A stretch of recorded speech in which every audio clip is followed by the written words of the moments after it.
भाजपा सरकार को छत्तीसगढ़ में 1.5 साल से ज़्यादा हो चुका है। वहीं उन्होंने कर्मचारियों से वादा किया था कि 100 दिन में कमेटी बनाने का, कमेटी भी बन चुका है, लेकिन कहीं ना कहीं अभी तक कर्मचारियों को कोई ऐसा आशा दिख नहीं रहा है जिससे ये लगे कि उनकी मांग को पूरा हो सके। इन्हीं सभी मुद्दों को लेकर हमसे जुड़ेंगे कर्मचारी नेता विजय झा जी से। क्या कहना उनका? सर, छत्तीसगढ़ राज्य बनने के बाद जितनी भी कमेटी बनी है, किसी कमेटी का कोई निर्णय आज तक नहीं हुआ, ये मेरा दावा है। मिलाकर छत्तीसगढ़ राज्य में मुझको लगता है कि नरेंद्र मोदी की जो योजना है वो फेल हो रही है। जो अधिकारी, जो कर्मचारी उसको सामने में बैठा ले, जो दोषी उसको 22 कोड़ा मार करके तत्काल उसका पालन कराना चाहिए। तो कर्मचारी आक्रोशित है।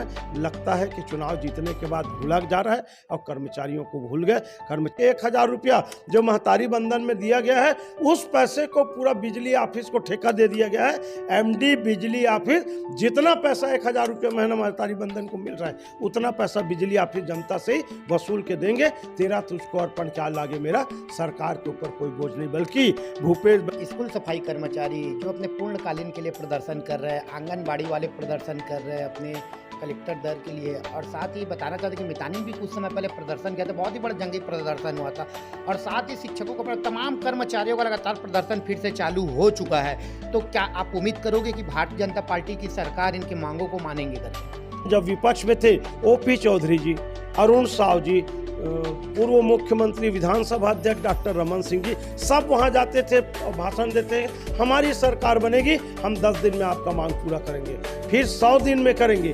आज तक के कोई मांग पूरा नहीं हुआ। स्कूल सफाई कर्मचारी दुखी है, वन विभाग के कर्मचारी दुखी है, संविदा कर्मचारी दुखी है, विद्युत मंडल के कर्मचारियों ने कितना किया, आज उनका भी कोई नियमितीकरण नहीं हुआ, अनुकंपा नियुक्ति नहीं हुआ। सबसे ज्यादा लंबा आंदोलन यदि छत्तीसगढ़ में हुआ तो शिक्षक, पंचायत के विधवा हमारी बहनों ने आंदोलन किया था। उनको भी वचन दिया गया कि आपको नौकरी मिलेगी, आज तक नहीं मिला। और मैं मांग पत्र लेके जा रहे हैं तो मुख्यमंत्री जी के पास जाएं, कि ओपी चौधरी जी के पास जाएं, कि अरुण साव जी के पास जाएं, कि विजय शर्मा जी के पास जाएं, सब तजो राम भजो, अंत में लोग कहाँ जाते हैं तो डॉक्टर रमन सिंह जी के पास चल देते हैं। पूर्व मुख्यमंत्री भी है, विधानसभा अध्यक्ष भी है। कहीं ना कहीं अनियमित कर्मचारी, नियमित कर्मचारी, आम जनता इनके मोदी के गारंटी से पालन न होने से नाराजगी है। और मैं कहता हूं आज चुनाव करा लो, आज चुनाव करा लो तो इनके आधा मंत्री विधायक हार जाएंगे, ये मेरी गारंटी है। कहीं ना कहीं धोखेबाजी हो रही है, वादा खिलाफी हो रही है। अभी भी समय है, जो वादा किए हैं मोदी जी का सम्मान रखे, और मोदी विष्णुदेव साय जी का सरकार को ऐसा काम कर लेना चाहिए कि चुनाव के समय जाए तो उनको ये बोलते बने कि हमने जो वादा किया तो पूरा किया। कानून व्यवस्था की बात करोगे तो रात बीत जाएगी। हत्या, बलात्कार, लूट, लोग पकड़ पकड़ के मार रहे हैं, लेकिन कहीं कोई कानूनी व्यवस्था नहीं है। और भारतीय जनता पार्टी जो शराबबंदी का एजेंडा दिया था, शराब की दुकान भी बढ़ रही है, शराब भी सस्ता हो गया, 67 नई दुकानें खुल रही हैं। कहीं ना कहीं जनता को झुलटू राम बना के केवल सत्ता में आना है, और सत्ता में आने के बाद कौन जनता, कौन वादा, कौन चुनावी घोषणा पत्र, कौन बजट और कौन पैसा, इसको सब भूल जाते हैं। भारतमाला में मंदिरों की जमीन को बेच दिए साहब। और आज मैं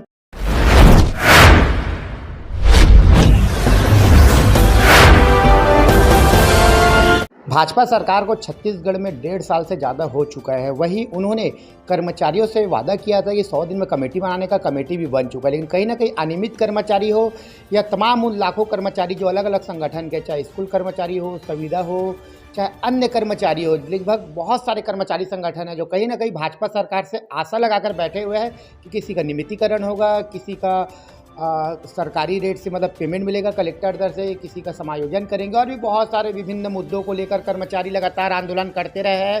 कहीं ना कहीं कांग्रेस का सरकार को उखाड़ फेंके है और वही भाजपा का सरकार को बनाया है, लेकिन अभी तक कर्मचारियों को कोई ऐसा आशा दिख नहीं रहा है जिससे ये लगे कि उनकी मांग को पूरा हो सके। इन्हीं सभी मुद्दों को लेकर हमसे जुड़ेंगे कर्मचारी नेता विजय झा जी से। क्या कहना उनका? सर, सबसे मैं आपका न्यूज़ CG 24 ने बहुत बहुत स्वागत करते हैं। धन्यवाद। क्या कहेंगे सर, सरकार बनने के बाद 100 दिन के अंदर कमेटी तो बन गया, उसके बाद बात चला गया ठंडे बस्ते में, क्या कहेंगे इसको लेकर? क्या कर्मचारी को और इंतजार करना पड़ेगा कि सिर्फ कमेटी एक छलावा है? देखिए, जिस कार्यालय में, जिस स्कूल में जाओ, कर्मचारी केवल एक ही बात बोलते हैं, क्या हुआ तेरा वादा, वो कसम वो इरादा। जो वादे किए गए थे, जो मोदी जी की गारंटी दी गई थी, छत्तीसगढ़ में 1.5-2 साल की सरकार हो चुकी है, लेकिन कोई भी अनियमित कर्मचारी, चाहे वो बीएड शिक्षक कर्मचारी हो चाहे वो स्कूल सफाई कर्मचारी हो, कोटवार हो, आंगनबाड़ी हो, जितने भी हो, यहाँ तक के नियमित कर्मचारियों की भी जो मांगे हैं वो कहीं ना कहीं आज तक लटकी हुई हैं। आपने कहा कि कमेटी का गठन, आपको बता दूं, छत्तीसगढ़ राज्य बनने के बाद जितनी भी कमेटी बनी है, किसी कमेटी का कोई निर्णय आज तक नहीं हुआ, ये मेरा दावा है।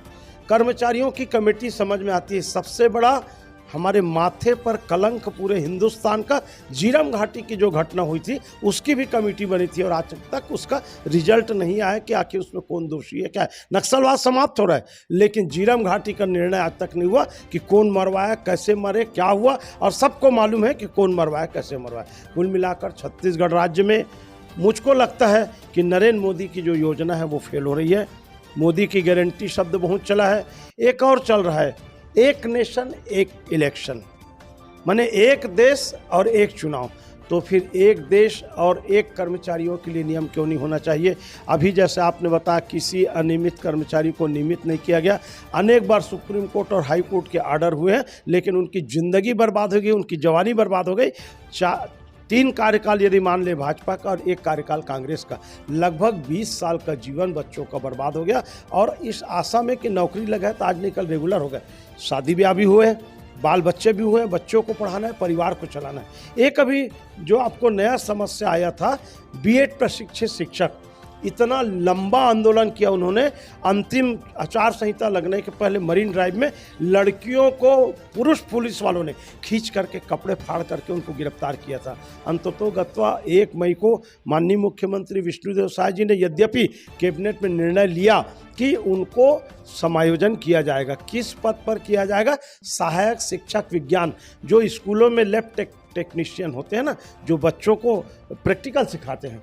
अब दिक्कत यह है कि उस पद पर कम से कम 12वीं में साइंस सब्जेक्ट होना चाहिए, हिस्ट्री, केमिस्ट्री, बायोलॉजी। बहुत सारे ऐसे सहायक शिक्षक हैं जो इसकी योग्यता नहीं रखते। सरकार ने कह दिया इनको पास करने के लिए 2 साल का समय देंगे। आज 1 मई से अभी तक के उनका नियुक्ति आदेश जारी नहीं हुआ है। अब ये बोलते हैं कि मुख्यमंत्री के हाथों से आदेश जारी होना है। अरे आप गांव-गांव जा रहे हो, सहाय सरकार तुम्हार द्वार, ये कर मन के जो बोले थे कम से कम पूरा करना चाहिए ना। आज वो लोग फिर परेशान हैं कि वास्तविक में आदेश मिलेगा कि नहीं, और मिलेगा तो किस पद पर मिलेगा। उनको 3 भाग में बांट दिया गया। एक जो बीएड डीएड है उनको तो सहायक शिक्षक में कर दिए शुरू में ही।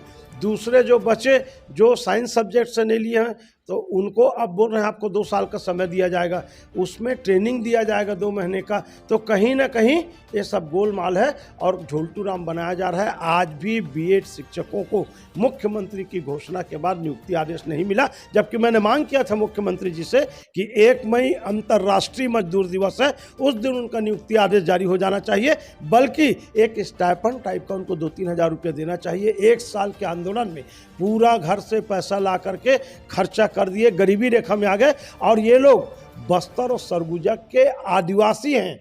हम आदिवासियों के हित की बात करते हैं, महिलाओं के हित की बात करते हैं, लेकिन कहीं ना कहीं शून्य बटे सन्नाटा है। आज एक बड़ा मुद्दा आ गया है कि पुलिस मुख्यालय में सभी शनिवार के अवकाश को समाप्त कर दिया गया।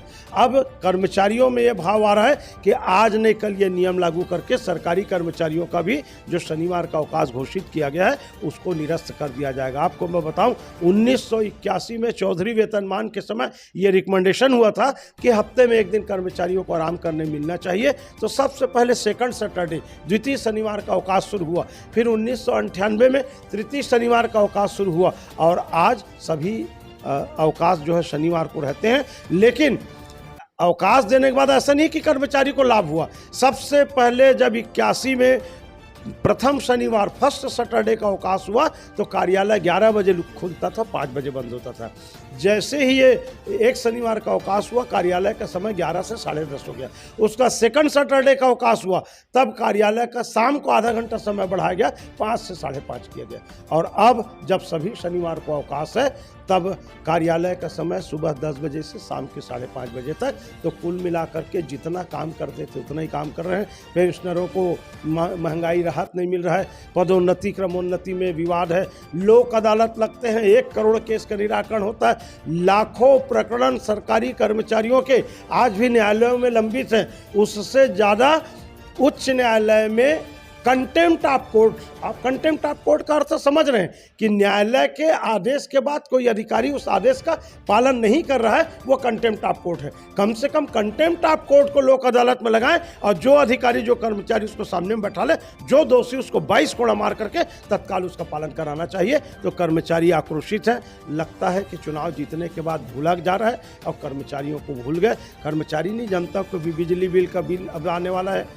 आप देख रहे हैं ना कि आप रिचार्ज करें मोबाइल टाइप का और आपका बिल बैलेंस खत्म हो गया तो पता लगा रात को बिजली बंद हो जाएगा।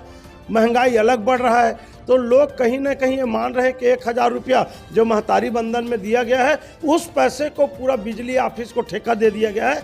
एमडी बिजली ऑफिस जितना पैसा 1000 रुपया महीना महतारी बंधन को मिल रहा है, उतना पैसा बिजली ऑफिस जनता से ही वसूल के देंगे। तेरा तुझको अर्पण क्या लागे मेरा, सरकार के ऊपर कोई बोझ नहीं। बल्कि भूपेश बघेल सरकार में कर्ज के लिए लोग विरोध करते थे, आज 1.5 साल में 2 बार कैबिनेट में 25-25 हज़ार करोड़ का कर्ज स्वयं लिए हैं। तो कहीं ना कहीं लगता है अपने ही नीति का, अपने ही सिद्धांत का, मोदी जी के सिद्धांत का ये विष्णुदेव सरकार विरोध कर रही है, विपरीत जा रही है।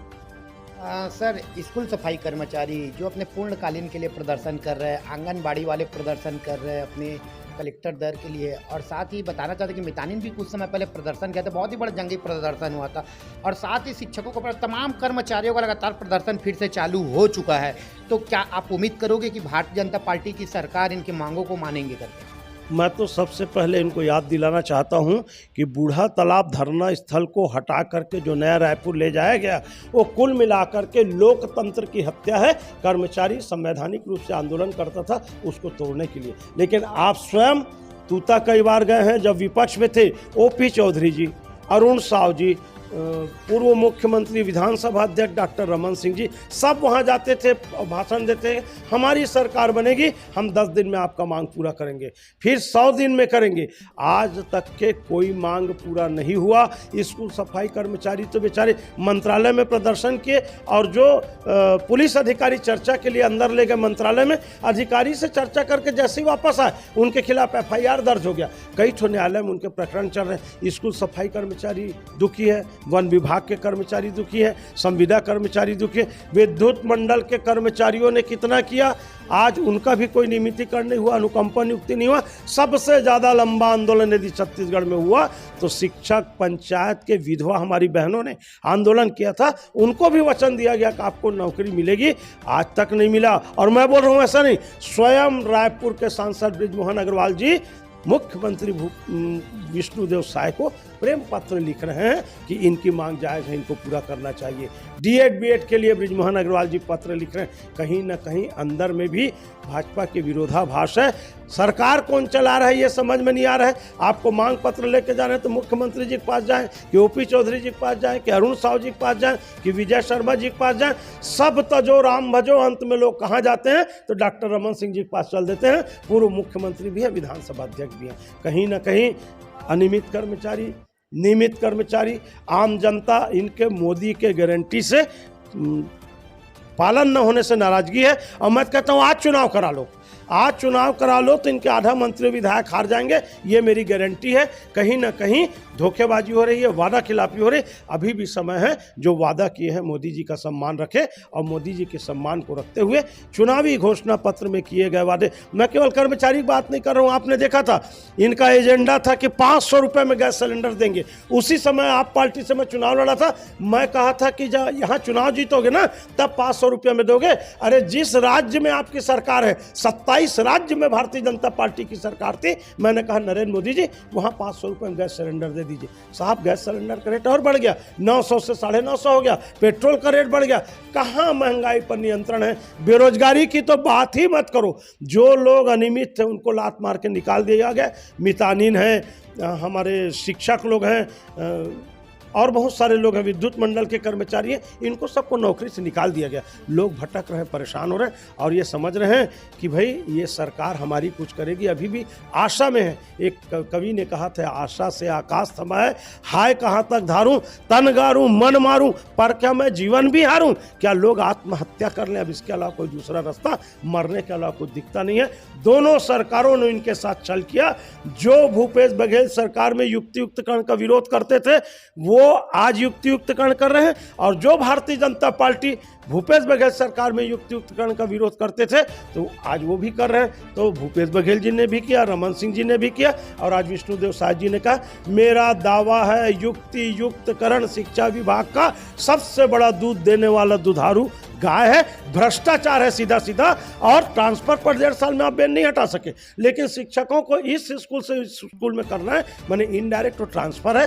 कहीं ना कहीं ट्रांसफर उद्योग नीति जिसको विपक्ष में रहते हुए हमारे बृजमोहन अग्रवाल जी और रमन सिंह जी कहते हैं, वो युक्तियुक्तकरण में धंधा शुरू हो गया है। सर, दिवंगत कर्मचारी लोग धरना स्थल टूटा में अनिश्चितकालीन धरना प्रदर्शन में बैठे हुए हैं। कोई अपाहिज है, कोई आँख से नहीं देख पा रहा है। अपने 6 सूत्रीय मांगों को लेकर उनके लिए क्या कहना चाहोगे आप?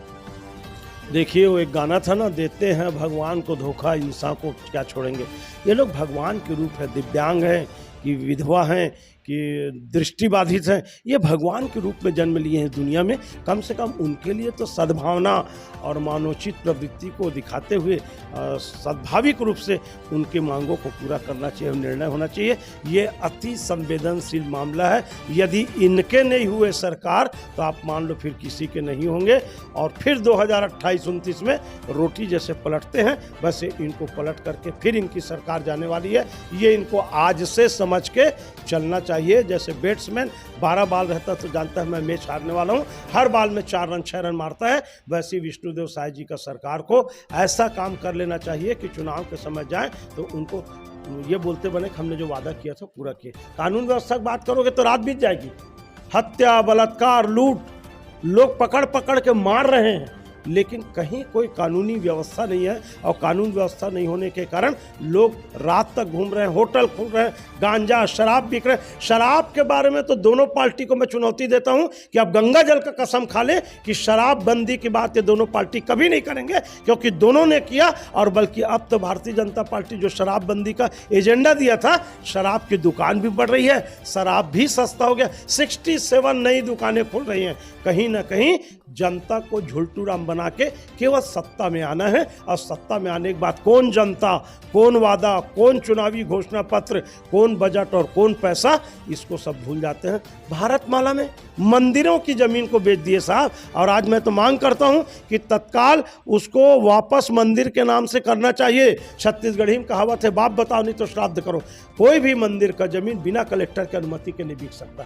यदि जिस कलेक्टर ने बेचने की अनुमति दिया है उसको 22 कोड़ा मार के गिरफ्तार करो, और यदि कलेक्टर ने अनुमति नहीं दिया और बिना अनुमति के बिका है तो जितने लोग खरीदे हो सबको जेल भेजोगे। लेकिन आज रात को 12 बजे मंदिरों की जमीन वापस मंदिर के नाम से आ जानी चाहिए, तभी भगवान के हो गए। और जो भगवान का नहीं है वो इंसान का नहीं हो सकता, क्योंकि भगवान के नाम से, राम के नाम से आपने सरकार बनाया है, जो राम का नहीं हमारे काम का नहीं। सर, न्यूज़ CG 24 का अपना कीमती समय दिया, उसके लिए आपको बहुत बहुत धन्यवाद। आपको भी बहुत बहुत धन्यवाद। हमारी भावना को आप जनता तक और कर्मचारी तक पहुंचाएंगे, और मैं सबसे निवेदन करूंगा कि समाचार को देखने के बाद सब्सक्राइब करें और लाइक करें। ये हम सीधा जुड़े थे कर्मचारी नेता विजय झा जी से, जिन्होंने साफ तौर पे भाजपा सरकार पर निशाना साधा है। उन्होंने आरोप लगाया छलावा करने का, साथ ही उन्होंने साफ तौर पे कहा है कि भारतीय जनता पार्टी के विष्णुदेव साय की सरकार मोदी गारंटी को लेकर झूठ कह रही है, और साथ ही उन्होंने कर्मचारियों से छलावा किया है। कहीं ना कहीं बहुत बड़ा आरोप है। और साथ ही उन्होंने दिव्यांग और साथ ही जो विधवा कर्मियों को जो नौकरी देने का जो वादा किया था सरकार, उसको अभी तक पूरा नहीं किया गया। ऐसे ही बड़े बड़े आरोप लग रहे हैं। देखना यह है कि तमाम लाखों कर्मचारी जो एक आशा भरी निगाहों से भारतीय जनता पार्टी का साथ दिए थे और सरकार बनाए थे कि आज नहीं तो कल हमारे मांग को पूरा करेंगे, कमेटी बना, लेकिन अभी तक ऐसे कोई जायज़ मांग उनके पूरा नहीं हुआ है जिसको लेकर लोग संतुष्ट हो सके। देखना है आने वाले समय में भाजपा सरकार और छत्तीसगढ़ शासन में शायद सरकार क्या करती है। बने रहिए न्यूज़ CG 24 में।